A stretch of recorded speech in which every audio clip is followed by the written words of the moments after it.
This is Aljazeera.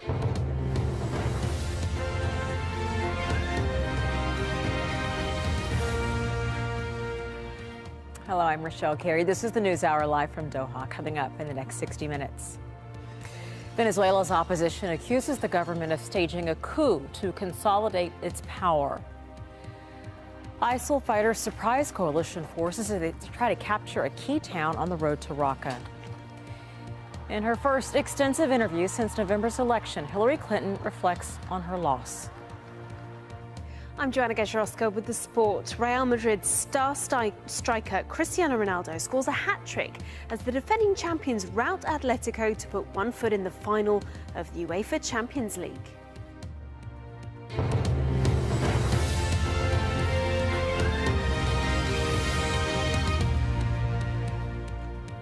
In Venezuela, the opposition is accusing the government of launching a coup. The charge comes after President Nicolas Maduro issued a decree on Monday to rewrite the Constitution. His opponents say the move is a power grab aimed at stifling unrest. Lucia Newman joins us live now from Caracas. So, Lucia, these confrontations between government opponents and riot police, they continue, but are they having any impact on what the president has said he wants to do in regards to the competition? What is Constitution, pardon me, what has the reaction been? Rochelle, it's not having an impact, at least certainly not yet. It's only just begun. What the government, or rather what the opposition is calling for, a national rebellion, which the first stage of what occurred today, blockages of roads, main highways, certainly in the eastern part of Caracas, which are opposition strongholds. They were met, of course, with force, riot police, tear gas, the sort of thing we've been seeing now for 32 days. But this time there is a difference. It's become far more intense and the opposition is feeling much more emboldened, and it plans to increase the pressure on Wednesday by calling for what it describes as a mega march to what it says is an undisclosed location, Rochelle. And this is widely believed to be perhaps even as far as the presidential palace. Every attempt to get near the presidential palace or the Supreme Court or the Electoral Council by the opposition has been met by the riot police in force and also by supporters of the government, armed supporters of the government on motorcycles called collectives. We've seen at least 29 people killed in these confrontations. But the opposition is now feeling a lot more, as I say, emboldened, and we'll have to see just what happens on Wednesday. But more likely than not, we're going to see a lot more violence on the streets of Caracas. Lucia, a lot of these protesters, our understanding is they're from the middle class. Is there any indication that the poor segments of the lower class population, the lower income population that supported the government, any indication that they are willing to join this rebellion? Well, that is certainly what the opposition is betting on. That is their biggest challenge, and it's certainly the government's biggest nightmare. These are the people that are really going to make or break this opposition movement, this call for a nationwide rebellion to force the president out of office, or at the very least to force him to call for elections, anticipated elections, which were supposed to be held in December. But so far, we are not seeing that kind of support from the people in the poorer sectors that you've mentioned, mainly because, among other things, they are spending most of their time trying to find food, just getting the basics. This country has a 700% inflation rate. All basic goods, or almost all of them, are almost impossible to find, very, very expensive. And there are still people who support the government and who believe President Maduro's claims that this is all the fault of a so-called economic war being waged by the opposition. So there's a mixed bag here. But no, we're not seeing people coming down from the hills of Caracas to join that opposition movement, and we don't expect to see it, at least not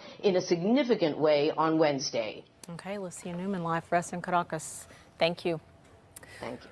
Well, earlier we were joined by Francisco Dominguez, a lecturer in Middlesex University. He is also a member of the Venezuelan Solidarity Campaign, which aims to support the Bolivian revolution, founded by Hugo Chavez, Nicolas Maduro's predecessor.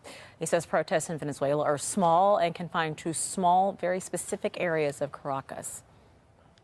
I think the intention is to broaden out the social and economic actors that can participate in decision-making. This doesn't do anything to the existing National Assembly. And elections are in a calendar which, as soon as the political parties finish the registration process, then the elections for mayors and the municipal elections will take place. And there will be elections in 2019 presidential elections. China is calling for an immediate suspension of an anti-missile defense system just hours after the U.S. confirmed it is now operational in South Korea. And was sent to the region as tensions with North Korea escalated over its nuclear program. The U.S. says the system, known as THAAD, won't be running at full capacity for a few months. But Beijing has called it a security threat. China is concerned the radar system could be used to spy on its territory. We oppose the United States and South Korea's deployment of the THAAD anti-missile system in South Korea and urge the relevant sides to stop the deployment immediately. Meanwhile, we will firmly take necessary measures to safeguard our interests. So THAAD stands for Terminal High Altitude Area Defense System. It's designed to defend regions against missile attacks. It comes as the U.S. sends South Korea in their joint military drills.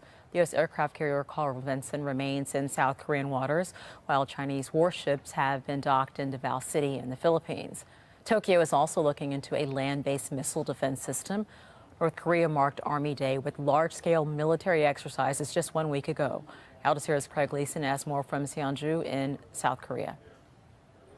These protests have been going since July when it was first announced that the anti-missile system would be placed here, this tiny rural village called Seonju, about 3.5 hours travel south of Seoul. But they've intensified over the past week since the US troops have actually been building this THAAD system, which is about 2 kilometres up the road here. And we saw clashes last Sunday with police.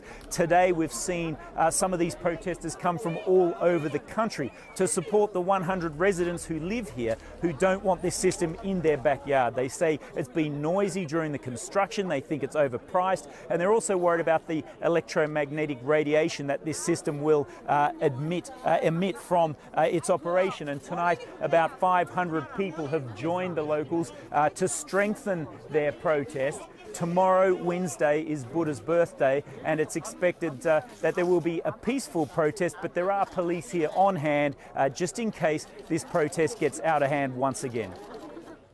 Russia's President Vladimir Putin has spoken by phone to Donald Trump in what is their first known conversation since the U.S. president ordered missile strikes on a Syrian airbase. The two leaders reportedly discussed ways to end the Syrian conflict as well as rising tensions with North Korea. Washington editor James Bays has more. It was, we believe, a long, wide-ranging conversation. We understand they spoke about North Korea, they spoke about issues about the wider Middle East, but the focus very much of this call was on Syria. These are two leaders who've certainly not been on the same page since that cruise missile attack was ordered by President Trump nearly a month ago. But right now, perhaps we are seeing the two leaders beginning to see some agreement on Syria once again. The White House has put out a statement explaining what happened in the call. They say President Trump and President Putin agreed that the suffering in Syria has gone on far too long and all parties must do what they can to end the violence. They would agree on that. But on a course of action, is there any agreement between these two sides that have disagreed for so long? Well, there seems to be. The conversation it goes on was a very good one and included the discussion of safe or de-escalation zones to achieve lasting peace for humanitarian and many other reasons. You'll remember that President Trump has long talked about the idea of safe zones or protection zones or stabilization zones. It's something the Syrian opposition has long called for, some sort of safe zones being set up in Syria. Now, the Russians are also in this call talking about this. We're hearing from the Russian side that they may even be prepared to put peacekeepers in Syria. As I say, it's something the Syrian opposition have long called for. What do they think of it now? Well, I've been speaking to opposition sources and to some other diplomats, and they are wary.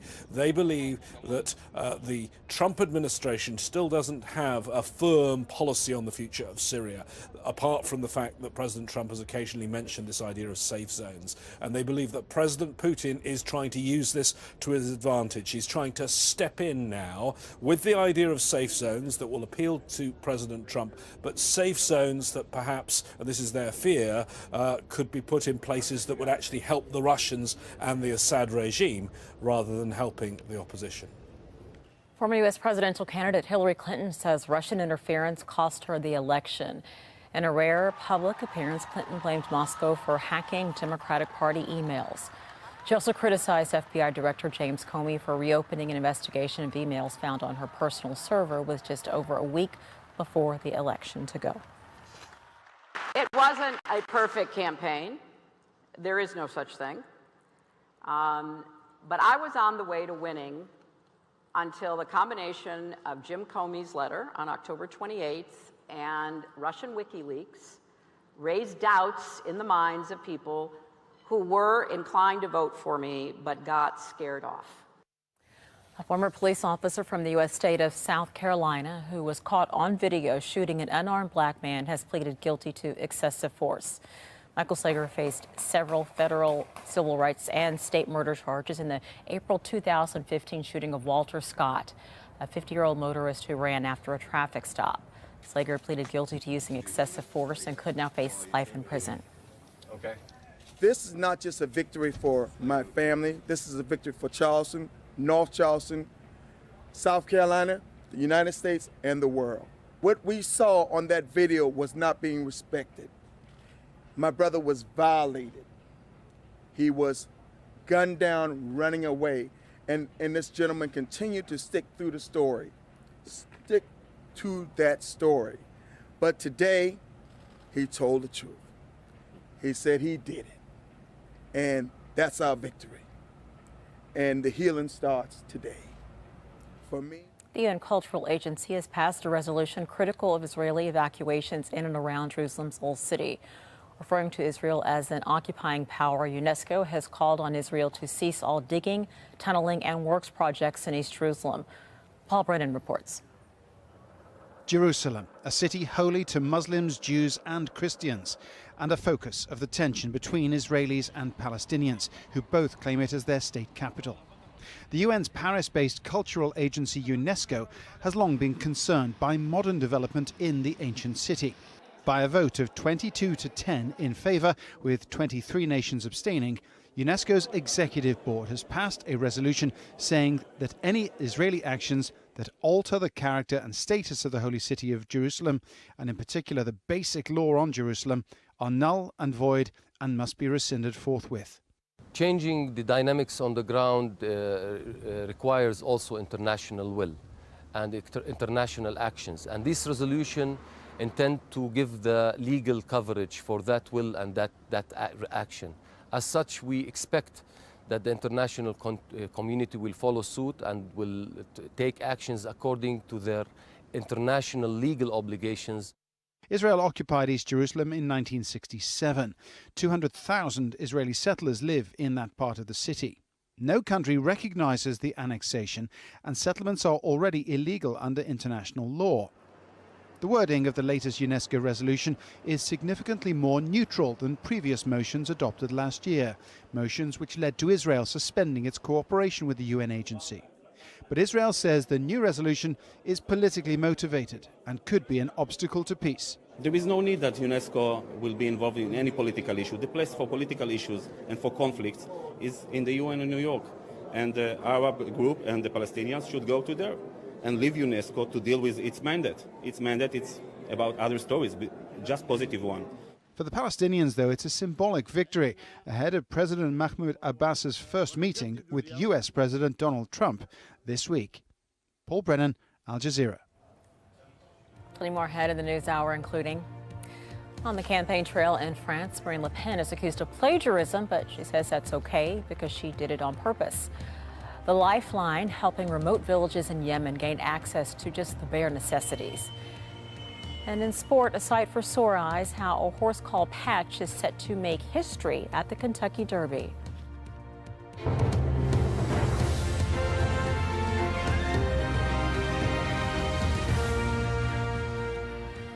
Aljazeera has been given rare access to the Lebanese town of Arsal near the Syrian border. It's been under tight military control since 2014 after ISIL fighters overran the town, killing and kidnapping dozens of Lebanese police officers and soldiers. In recent weeks, the army has intensified its crackdown on ISIL fighters still in the area. More now from Imtiaz Tayeb. This military base is one of the many front lines the Lebanese military is using in its fight against ISIL. This overlooks the town of Arsal. Arsal is well known because in 2014, it is where perhaps one of the largest spillovers of the Syrian war took place here in Lebanon. A number of soldiers and police were kidnapped in that assault. 9 of those soldiers are still missing, still believed to be in the hands of ISIL. But this town in which so many Syrian refugees live, as well as the Lebanese population, this is a town that is under siege from the threat of ISIL. According to the Lebanese military, between 1,000 and 1,500 ISIL fighters are in this area. This mountain range, which you can see behind me, the Kalamoun mountain range, is where ISIL fighters will come over from the border in Syria here into Lebanon. Whatever the case, it does appear that senior commanders want to clear this area once and for all. The Lebanese military has received now 2 shipments of weapons from their ally, the United States, in the fight against ISIL. And they hope it's with those weapons and with these soldiers that they will be able to push the armed group out of this area. We, as residents of Arsal, live in fear because of ISIL. We worry that if we ever try to leave the village, we may never come back because of the threat. As a woman, I no longer feel secure in my town.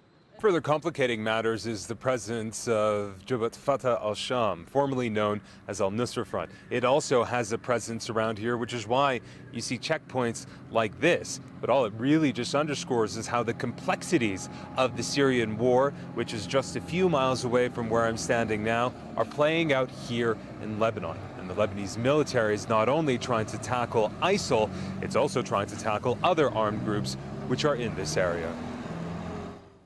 U.S.-backed Syrian fighters said they're almost in control of a strategic city that would open the road to ISIL's self-declared capital, Raqqa. Kurdish-led Syrian Democratic Forces have taken the center of Tafka city, which has been held by ISIL for 3 years. They say they're still facing resistance from ISIL in northern Tafka and a nearby dam. The assault on the city, which is about 50 kilometers west of Raqqa, began in late March. It's home to about 85,000 people. An aid convoy of food and medical supplies has reached a besieged area near Damascus for the first time since October. The Red Cross says 51 trucks loaded with aid for 35,000 people entered rebel-held Douma late Tuesday. The UN says food stocks there are dwindling and informal supply routes have been cut. Douma is the largest rebel-held area on the Damascus outskirts, which government forces are trying to retake. Joshua Landis is director of the Center for Middle East Studies at the University of Oklahoma. He is in Norman and joins us now. Let's talk more about what is happening in Tafka. Obviously, it seems the Kurdish fighters have had a tremendous amount of success if they control 90% of the city. What's going on with that last 10%? Well, it's a very hard-fought battle, and as we've seen in Mosul and other areas, ISIS has not given up. They don't become chaotic or run away. In fact, there are numerous reports coming out that ISIS has melted back into the population, and after the troops were going through the local population, they came out and attacked a number of the SDF fighters. So this is a hard-fought battle right to the bitter end. What have the Kurdish fighters been doing that has been working? And it clearly seems that to get that last 10%, they're going to have to change their strategy in some way. Well, they're being very persistent. As we've seen in Mosul, they're calling in airstrikes and artillery on positions where snipers are stuck in the buildings. And ISIS is using both cars that are loaded with weapons, suicide bombers, snipers. Very difficult urban combat, very treacherous, easy to get yourself killed. So they're trying to use as much air power and artillery as they can, but to be as precise as they can so they don't kill too many civilians. What are the challenges of capturing this dam? Can this dam be recaptured? It undoubtedly will be recaptured. they're claiming, the fighters are claiming that within a day they should have flushed out these last areas. We'll see if it happens that quickly. Often one gets very optimistic. But once that dam is in the hands of the SDF fighters, I think a lot of people will breathe a big sigh of relief.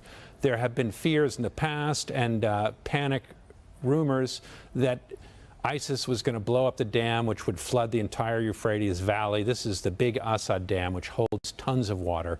It's where much of the electric capacity of Syria comes from because of the turbines there, built by the Russians in the 1970s. So we will, this last little enclave of ISIS fighters is important, but they have them encircled now, and this will allow for the larger encirclement of Raqqa, the capital of ISIS territory in northern Syria. And that's the object for the Trump administration. And please, let's talk more about Raqqa. I mean, obviously, with it being the self-declared capital for ISIL, that explains why it's so important. But what would happen if Raqqa were to be retaken?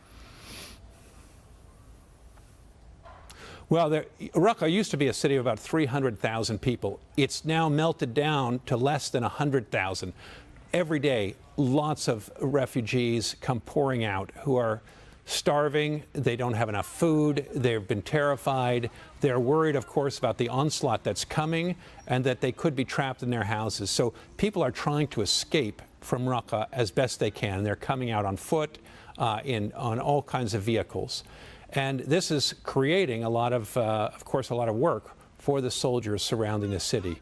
But once Raqqa is taken, it's unclear what the remaining strategy of the U.S. forces will be, because the entire Euphrates Valley, from Raqqa, stretching all the way to Deir ez-Zor, the big provincial capital, over towards the Iraqi border and in the center of this, where oil is so plentiful, and then stretching to Bukamal, right on the border with Iraq. That entire valley of hundreds of miles of territory with lots of little towns sprinkled along it has to be conquered. And the Syrian government has a big hunk of Deir ez-Zor. That's the provincial capital down the road a pace. And the United States isn't going to be able to just saunter down this valley towards Deir ez-Zor because Syria is going to want to conquer that area.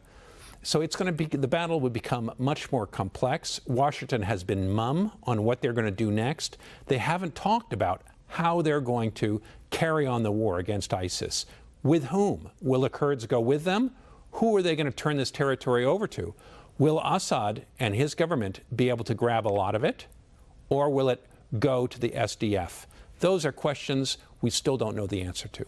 They'll at some point will have to be answered. Joshua Landis, thank you so much, joining us from Norman, Oklahoma. Several Iraqi soldiers have been killed by ISIL forces in the western province of Anbar. It happened at a military base near the remote outpost of Rutba and is the latest in a series of attacks on security forces. Mohammed Jamjoom has more from Erbil. At least 22 Iraqi soldiers killed and 18 Iraqi soldiers injured when ISIL launched an attack early Tuesday on an Iraqi army barracks in western Anbar province. Now, military sources are saying that ISIL targeted this army base of the 1st Infantry Division with 2 suicide car bombs, several 4x4 vehicles equipped with 50 caliber mounted machine guns that were driven by ISIL fighters carrying medium to light weapons. Military sources say that attack happened in a town called Rutba. Now, Iraqi security forces were also killed late Monday, early Tuesday in Samarra. ISIL launched an attack there. There was an explosion by 2 ISIL suicide bombers that targeted a checkpoint. The leader of Hamas has told Al Jazeera the armed group's new charter shows its willingness to change for the best interests of Palestinians. On Monday, Hamas unveiled a new political document outlining its principles and policies. In it, the group said it would accept a Palestinian state within 1967 borders, but did not recognize Israeli statehood. In an exclusive interview, Khalid Mashal said the change in rhetoric reflects how Hamas is able to adapt. Thousands of Hamas supporters in Gaza staged a rally against Palestinian President Mahmoud Abbas. They accused Abbas of participating in tightening up the Israeli blockade on the occupied territory. The Palestinian Authority has stopped paying for electricity supplied by Israel to Gaza. Protesters say the move only makes living conditions worse on the Strip, creating new infringements on their rights. Harry Fawcett has more now from Gaza. Well, a day after releasing its revised charter, which has been seen in some quarters as a way potentially of bridging the divide between Hamas and its rival Palestinian faction, Fatah, in the West Bank, Hamas decided to call a mass protest, not just against the Israeli blockade, but also against recent Fatah tactics of demanding fuel tax, which has seen the only power-generating facility in Gaza shut down for lack of fuel, and also other tactics that Fatah has been taking recently to put more pressure on Hamas. Now, we've been out talking to residents of Gaza about how they feel about the prospects of this new charter potentially lifting some of the economic pressure which is telling so much on their lives. And it has to be said, there wasn't a great deal of optimism. I don't believe in Hamas or Fatah, Ramallah or Gaza. Since Hamas took over, we didn't see good things in Gaza. There is no forward step, it's only been going backwards. The economic situation is really terrible. We complain against both sides. We need, as a human beings, anyone who can sort out our problems. As far as Fatah is concerned, Hamas is to blame for the current deepening of the crisis because it hasn't been using the fees that it gets from residents in terms of paying for their electricity to pay the taxes that it is due, according to Fatah, to pay. And there is general financial mismanagement on the part of Hamas. Of course, there isn't any getting away from the fact that the actions of Fatah in cutting electricity supplies, in cutting the salaries of civil servants here, has had a real impact on the Gazan economy. Hospitals also saying that they're running out of fuel to power the generators that are required to maintain their operations. All of this get tough policy on Hamas is coming just before the leader of Fatah, Mahmoud Abbas, arrives in Washington for his meeting with President Trump, getting tough against an organization that the United States calls a terrorist organization, an Islamist extremist organization, of course, may win him favor in Washington. The Palestinian Liberation Organization is calling for Hamas to become part of its political structure. Mohammed Shataye is minister for the Palestinian Economic Council for Development and Reconstruction. He says there should be more action on the ground, not just political declarations. In order for this to be more mature, Hamas has to become part of the Palestinian structure, which is the PLO. PLO is a coalition front that has 13 different Palestinian political factions, and Hamas should become part of the PLO, even though Hamas was resisting to do so. I hope that this current political program will really enable Hamas to be part of this Palestinian structure, to be part of the Palestinian leadership. But this has a precondition, which is to end the split, to end this miserable situation in the Gaza Strip. And if the Palestinian Authority is responsible for everything, then Hamas should say, let's go to elections. I think the only answer that every Palestinian wants to see is not only political declarations. We want an action on the ground. The main action on the ground that everybody is waiting for is to end the split. Go to the people, ask them what sort of leadership you want, what sort of political program you want, and then let the Palestinian people decide. Let them choose, let them vote. Aljazeera journalist Mahmoud Hussein's detention in an Egyptian prison has been extended for a 6th time. He'll remain there for another 42 days. He's an Egyptian national and was arrested while on holiday in December. He's accused of broadcasting false news to spread chaos, which he and Al Jazeera strongly deny. Al Jazeera is concerned for his health and demands his immediate release. Remote mountain villages in Yemen have always struggled to gain access to the basic necessities of life. And the continuing conflict between warring factions doesn't make that any easier. But now villagers have found an ingenious way to haul up much-needed food and building materials. A cable car. Rob Matheson reports.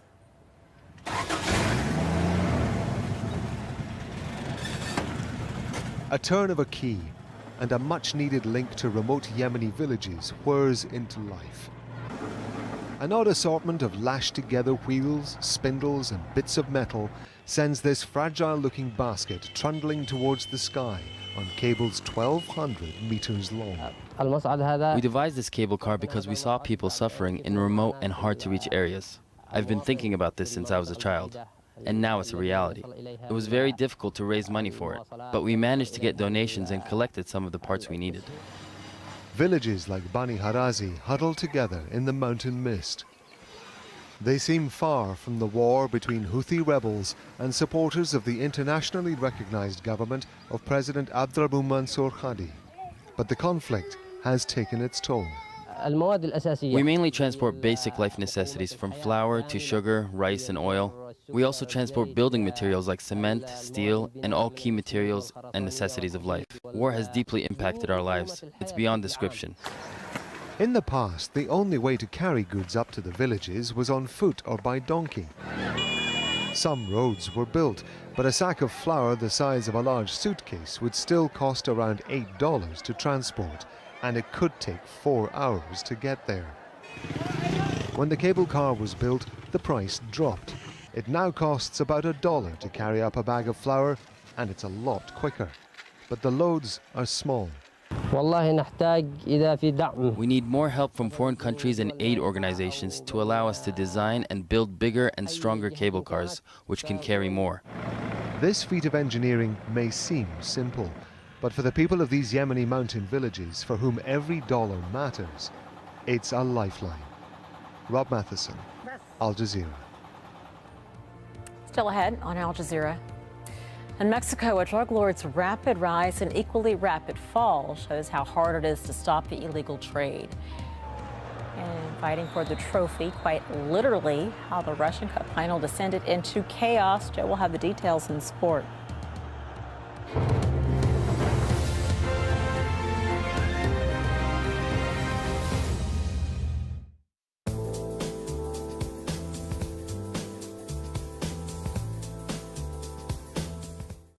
Hello. Temporarily, the stormy, the really nasty stuff has gone from the US. That's the remains of it just disappearing off the east coast there, wrapped around the big low that's still around.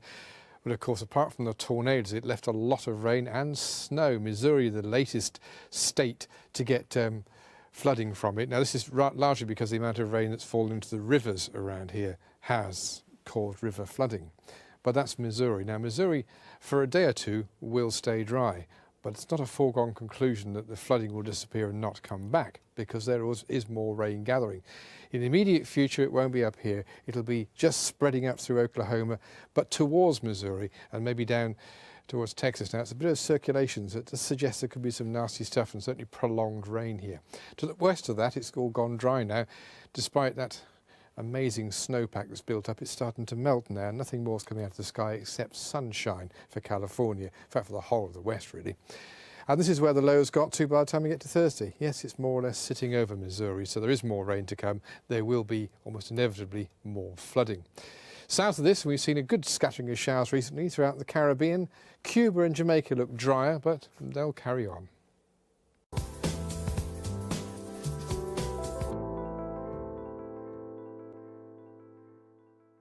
Меня зовут Степанова Юлия. Я несколько лет подряд выступала за сборную России. Мой личный результат 1:56,99 секунды. Этот результат был мной показан при помощи запрещенных препаратов. In the first episode of a two-part series, Al Jazeera investigates the world of performance-enhancing drugs. Sports doping, the endless chase, at this time. If you turn your back on the facts, this would be collateral damage. And these migrants. This would be an overreaction. And this operational cost. Al Jazeera, clarity by contrast.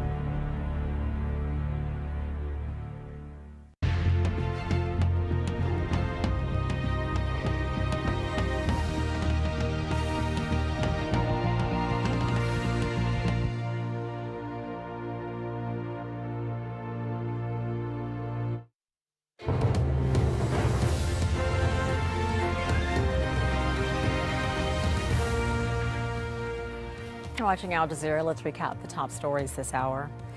Venezuela's opposition is calling for mass protests in response to the president's plans for a new citizens' assembly with the power to rewrite the Constitution.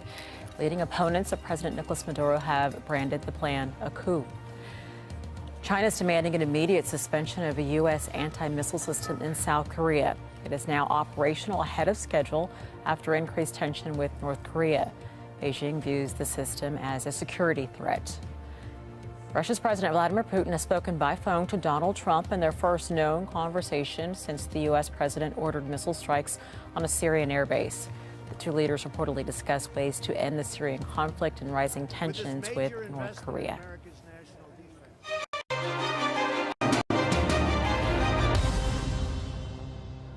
All right, French presidential candidate Marine Le Pen has been accused of plagiarizing a speech given by a former rival. Le Pen's address on Monday contained lines Francois Fillon used in a speech last month, but a spokesperson says it was done on purpose. David Chater reports from Paris. The May Day speech by Marine Le Pen lifted several quotes word for word from one delivered 2 weeks ago by the Conservative Republican Francois Fillon. Spokesman for the National Front brushed aside the allegation of plagiarism and described it as more of a form of tribute to Fillon, simply an attempt to launch a real debate on French identity in the final days of the presidential campaign. Trois façades maritimes.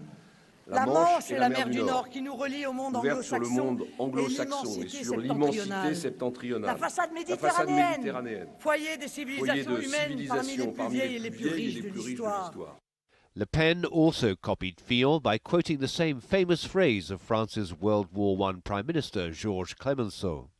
Once a soldier of God and now a soldier of liberty, France will always be the soldier of the ideal. The National Front is trailing behind Emmanuel Macron by around 20 percentage points. The 7 million voters who backed Fillon would help her close that gap. Pollsters have been examining whether she can attract them over to her side.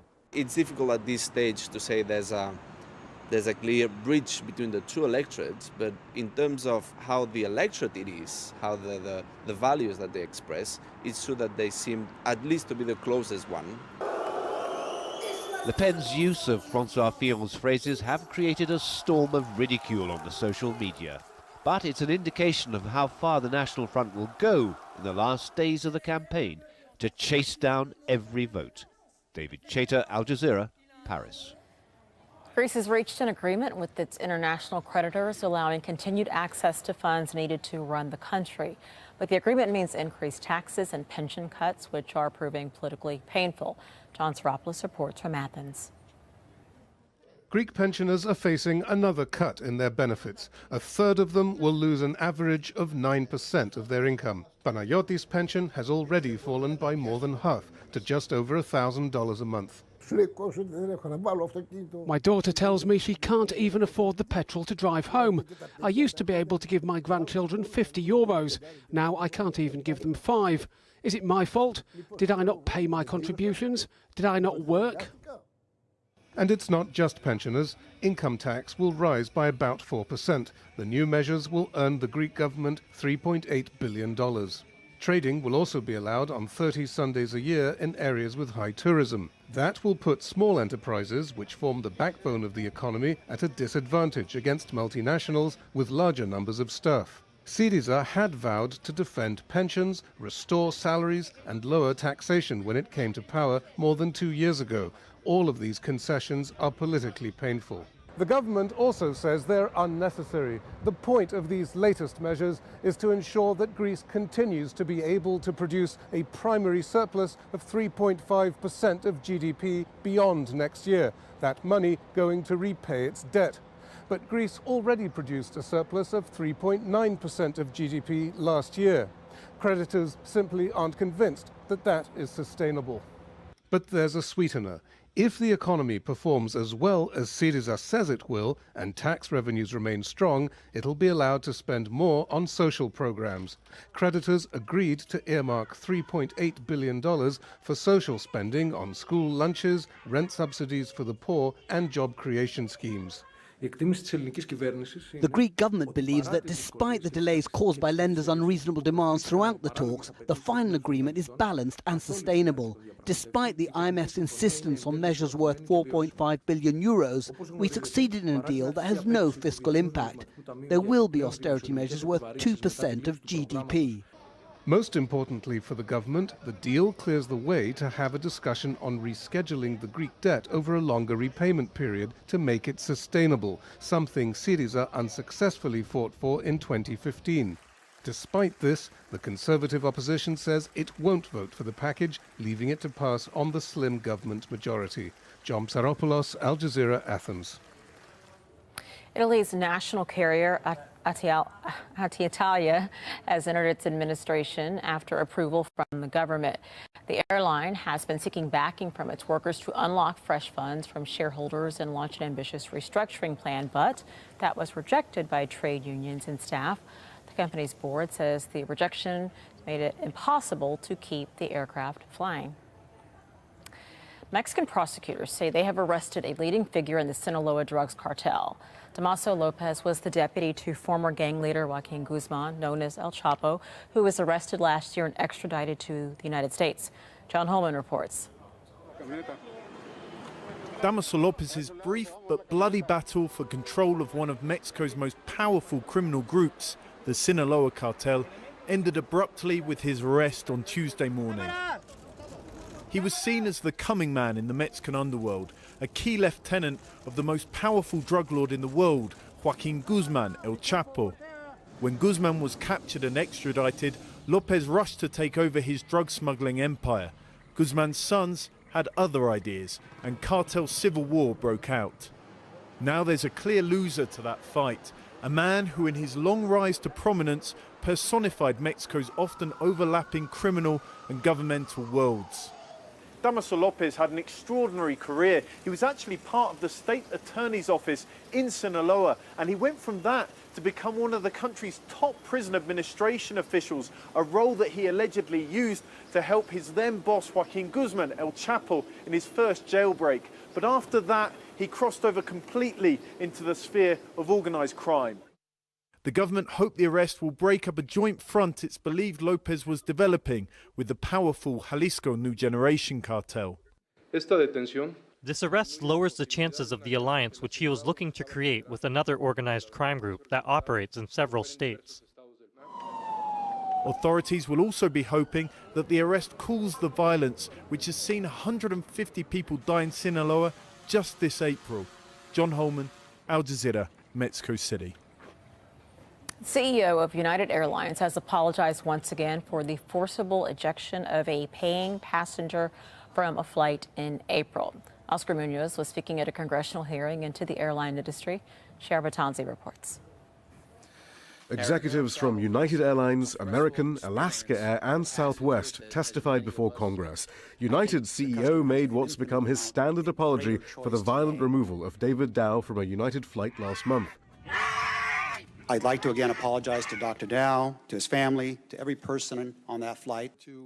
Members of Congress raised several issues beyond the bumping of passengers, like the terms of carriage passengers agree to when they check a box as they buy a ticket. Some of them are 37,000 words, 67 pages long, I would say very few passengers have any idea what their rights are. Or why it costs so much for passengers to change their flights when it costs the airlines nothing. United got $800 million in change fees last year. $800 million. That is a lot of money. And there's no real cost. The airline executive said those fees were to lower fares for budget passengers, though a consumer advocate pointed out that it's no longer clear how much a flight actually costs initially because of all the hidden fees. Every day, they are not only higher and higher fees, but new fees. The airlines pledged to reduce overbooking and said they would never forcibly drag a passenger off a plane again. The fundamental issue hanging over this hearing, though, was whether customers are being treated unfairly because competition is so limited. Just 4 airlines control 85% of the U.S. market. Many regions in the U.S. are served by just 1 or 2 airlines. We don't have a choice. You have a choice to not buy a Pepsi. You have a choice to not go with Verizon, or you can go with T-Mobile or Sprint, because that is highly regulated by this Congress, telecommunications, more so than it is with you all. But there's no option to not fly. But many of the Congress members said they were satisfied that the airlines were sincere in their pledges of change. So once again, the consumers are in the hands of the airlines and their shareholders. People who fly in the United States are members of the Democratic Party, the Republican Party, lots of other political parties, you would think that they should be able to have their voices heard in Congress. And for quite some time now, that hasn't been the case. Some legislation has now been proposed in Congress to regulate the airlines more closely. But the major consolidation of the industry occurred under President Obama, despite his pledges of consumer protection. It does seem unlikely that President Trump will now crack down to ensure shareholder profits aren't coming before consumer welfare. Shihab Ratansi, Aljazeera, Washington. There's growing concern in Nigeria over the health of President Muhammadu Buhari. He's hardly been seen in public since returning from lengthy hospital treatment in the UK almost 2 months ago. The 74-year-old has missed 2 of the last 3 cabinet meetings and also failed to attend his grandson's wedding on Saturday. Ahmed Idris has more from Abuja. Many Nigerians are really concerned about the health of Mr. Buhari. Now, up to now, the Nigerian government didn't say exactly what ails the 74-year-old. In January, he left for a 50-day medical trip to the United Kingdom, and upon his return in Nigeria on March 10th, he told the nation that he may require additional visits to his doctors to ensure that he's in perfect shape. But for 3 consecutive weeks, Mr. Buhari was absent from the cabinet meetings, and a minister told journalists after the meeting that Mr. Buhari requested that his files be brought home for him to work on them. However, there is increasing calls on the Nigerian government from civil society, from ordinary citizens on the streets of Nigeria, that the government needs to come in the open and tell Nigerians what is exactly wrong with the president and whether or not he's in a position to lead a complex country like Nigeria. The presidency responded by saying that there is no cause for concern and that Muhammad Buhari will soon be back in office. However, this situation is quite different from what obtained in 2010 when a sitting president, an ailing president, the late President Yar'Adua, left for treatment in Germany, and he failed to delegate responsibility to his deputy. It took the intervention of the parliament to transfer powers from Yar'Adua to Goodluck Jonathan, who eventually became president of Nigeria, for things to work out. However, a lot of Nigerians are watching closely to see whether or not Mr. Buhari turns up at tomorrow's cabinet meeting. If he doesn't, or if he fails to turn up, many Nigerians will be asking for Mr. Buhari to hand over responsibilities of governance to his deputy, Yomi Osinbajo, who did that, who took over when Buhari was ill in January, so that he can get proper medical attention before he comes back to power. People in Zimbabwe have decided to hold their annual International Arts Festival despite the country's severe economic problems. Artists in Harare have remained positive amid cash shortages, power outages, and high unemployment. And as Hayri Matassa reports, some have even turned the little problem to their advantage. To some people in Zimbabwe, the Harare International Festival of the Arts is a welcome change.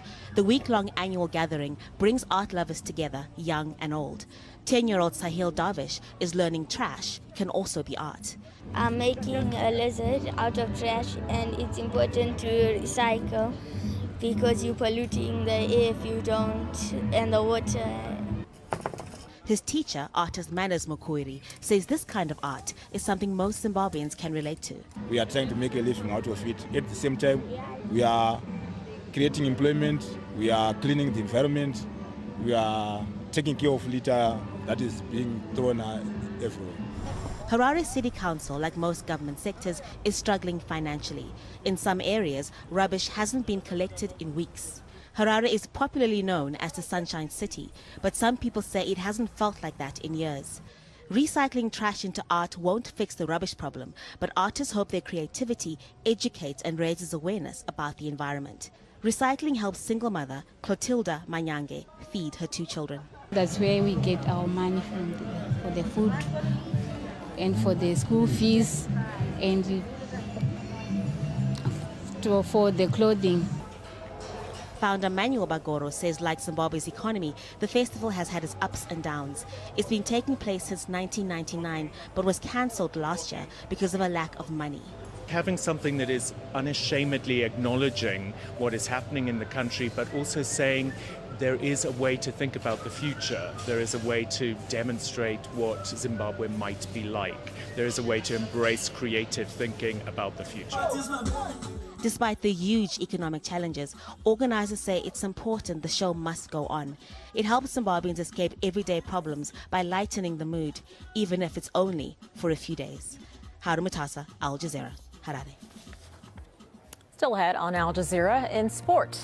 A horse race in Australia was caught on the hot by an unusual addition.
Time for all of your sport now.